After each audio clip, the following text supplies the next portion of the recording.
Dans cette vidéo, je vous parle d'une dizaine d'applications qui m'aident personnellement à économiser de l'argent.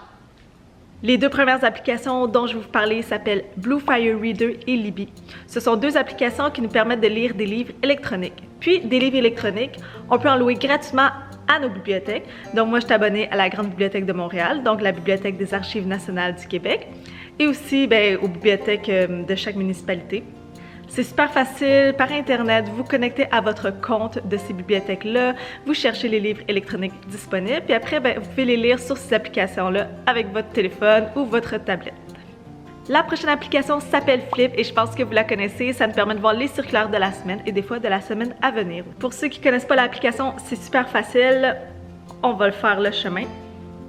Alors, vous ouvrez votre application Flip, l'interface ressemble à ceci, donc vous avez plein de circulaires. Et là, moi, je vais y aller pour une épicerie. Donc, je vais choisir Métro.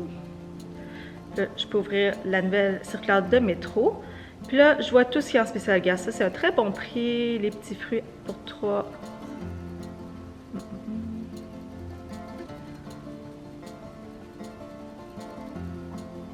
Je choisis ce que j'ai envie de consommer. Bon, voilà. Mettons de même.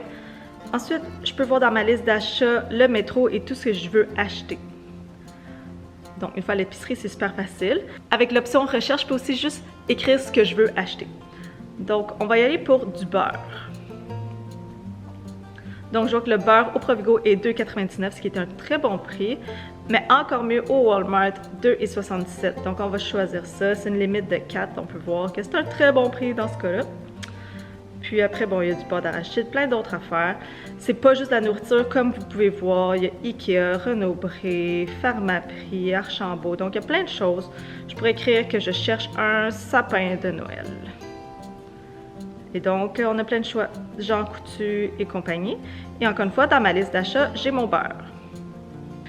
La prochaine application dont je veux vous parler n'est pas vraiment mentionnée dans ce genre de liste d'applications qui permet d'économiser, mais moi, personnellement, c'est un must et je vous explique pourquoi. Ça s'appelle TripCoin. C'est une application qui sert normalement à tracker nos dépenses de voyage, mais moi, je m'en sers pour écrire toutes mes dépenses dans le mois. Je vous montre de quoi ça a l'air. Donc, l'application ressemble à ça. Moi, ce que je fais, c'est que j'écris mes dépenses par mois. Donc, j'ai ici Trip, je vais rajouter le mois de décembre. Vous voyez que c'est vraiment fait pour les dépenses de voyage. Vous avez entre autres tous les taux de change. Budget, moi, je n'utilise pas ça. Canadian Dollar, évidemment, c'est ça. Donc, moi, je vais juste enregistrer ça. Puis là, je vais écrire c'est quoi mes dépenses pour le mois. Donc, je peux commencer par la STM. Je ne sais pas ce combien. Là, je pense que c'est rendu 86,50 $. Catégorie transport, ça l'écrit automatiquement parce que j'ai déjà utilisé STM dans le passé. Donc, l'application reconnaît quel genre de dépenses c'est. Là, je vais mettre que c'est le 1er décembre parce que c'est une dépense de début du mois. Puis, j'ai pas de photo. Après, je peux ajouter mes épiceries. Provigo, j'écris ça m'a coûté combien? 22,50 $. Catégorie, bon, je sais pas pourquoi ça l'a pas choisi, mais on va dire épicerie. C'est aujourd'hui à 9 h le matin. Puis, souvent, je mets mes factures quand j'en ai.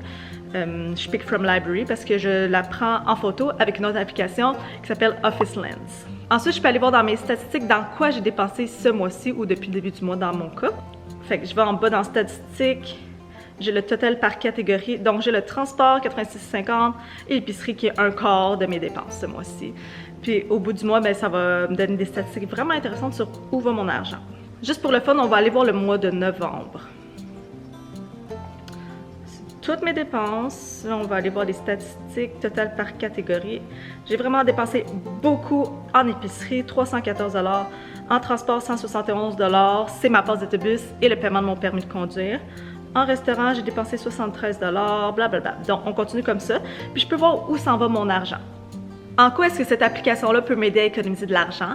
D'une part, par les analyses de mes dépenses, donc ça peut m'aider à faire des meilleurs choix le mois suivant, mais aussi dans l'immédiat, ça m'aide. Par exemple, pour vous donner un exemple fictif d'une librairie, j'y vais pas parce que je lis des livres électroniques comme je vous ai dit tantôt, sauf que, bon, par exemple, je vais en librairie pour m'acheter 2 livres, puis on sait que maintenant les librairies vendent bien plus que des livres pour diversifier leurs sources de revenus. Fait que là, j'ai mes 2 livres-là, puis là, je vois une belle tasse que je veux acheter, puis un paquet de chocolat aussi. Sauf que je ne suis pas allée là pour ça, premièrement. Et deuxièmement, je sais que ça va être plus long pour écrire mes dépenses dans TripCoin parce que Les livres, c'est une catégorie, le chocolat, c'est une catégorie, les tasses, c'est une catégorie. Fait que je veux-tu vraiment me donner ce trouble-là? Pour vrai, ça m'aide vraiment parce que faut que je calcule chaque catégorie, j'ai dépensé combien, il faut que je calcule les taxes, il faut que je rentre 3 dépenses différentes dans mon application, donc ça m'aide. Je réfléchis un peu plus longtemps à est-ce que je dépense pour ça ou pas. Pour ceux qui conduisent, l'application GasBuddy est un must. Dans le fond, cette application-là est tenue en vie par tous les utilisateurs de l'application. Les gens rentrent dedans le prix de l'essence à chacune des succursales qu'il y a autour de vous, dans le fond. Par exemple, je peux trouver le gaz sur ma route, et là, je vois proche de moi. L'essence coûte combien? Ça coûte de 115 à 125. Puis là, je peux voir toutes les places où est-ce que cette essence est vendue. Puis là, c'est sûr qu'il y a toujours une marge d'erreur. C'est les gens comme vous et moi qui remplissent les données. Donc, ça se peut que ça ait changé puis personne n'est repassé derrière pour corriger ou mettre le nouveau prix. Costco, c'est tout le temps un des meilleurs prix. Puis là, on peut voir que ça fait juste 16 minutes que les prix ont été updatés. Donc, on peut se dire que ça doit être fiable.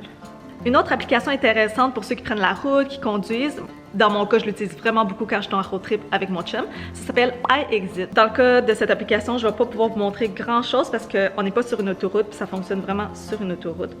Donc, on est ici, iExit. Donc, Find Me on the Highway, là, on ne peut pas parce qu'on n'est pas sur une autoroute, mais ce qu'on va voir normalement, c'est les prochaines sorties et qu'est-ce qu'il y a aux prochaines sorties. Donc, tu peux savoir que dans 3 sorties, il va y avoir tel et tel restaurant, telle station d'essence. Tu vas tourner à gauche ou à droite à la sortie et c'est à quelle distance. Donc, ça permet d'économiser sur l'essence, sur le temps aussi. Souvent, nous, on va y aller par ce qu'on a envie de manger. Par exemple, aux États-Unis, on veut chercher un Chipotle, mais on va avoir toutes les prochaines sorties avant qu'il y ait un Chipotle. Souvent, mon chum va me demander, bon, quand est-ce qu'on gaze? Fait que là, on va regarder où est-ce qu'il y a des stations d'essence pas trop loin de la sortie, puis ça coûte combien. Donc ça, c'était Exit. Super le fun à avoir en road trip, mais ça vous prend Internet, par exemple. Dans un tout autre registre, il y a l'application Mon McDo. Moi, je m'en sers pour la promotion McBu. C'est quoi ça? C'est tout au long de la saison de hockey, quand le Canadien compte le premier point de la soirée, la frite moyenne est gratuite pour tout le monde le lendemain.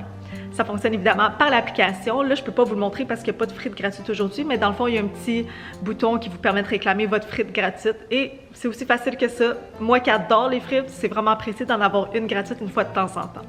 Je vous recommanderais aussi de télécharger l'application de votre institution financière. Évidemment, pour faire le suivi de vos dépenses, de vos entrées d'argent, pour voir comment va votre situation financière, mais aussi, je pense aux chèques. Il me semble qu'on est dans une période là, en 2019, quasiment 2020, qu'on n'a plus vraiment de chèques, fait qu'on n'a pas vraiment le réflexe d'aller à la banque faire un dépôt. Puis moi, je peux juste penser que les chèques peuvent se perdre facilement.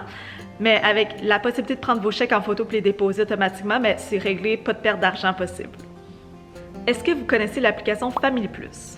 Comme plusieurs autres applications d'épicerie, par exemple, elle vous permet d'accumuler des points à chaque achat. Mais ce que je trouve vraiment intéressant, c'est qu'on peut faire de l'argent à chaque semaine tout simplement en marchant. Il vous suffit juste de vous fixer un objectif de marche ou de course. Votre cellulaire, il compte votre nombre de pas dans la journée et dans la semaine. Puis quand vous avez atteint cet objectif-là, vous pouvez réclamer 25 cents. Des fois, il y a une promotion à 50 cents. J'admets que 25 cents, 50 cents, c'est pas énormément d'argent, mais c'est gratuit. On marche déjà, notre ciel calcule déjà notre nombre de pas. Donc pourquoi pas juste rentrer dans l'application puis réclamer notre 25 cents. Moi, là, je suis rendue à comme 30 $. Puis j'ai déjà réclamé dans le passé, donc je pense que je me suis déjà fait au moins 50-60 $ depuis le début. Là.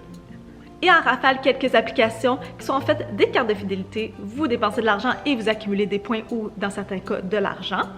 Il y a Metro par exemple, PC Optimum.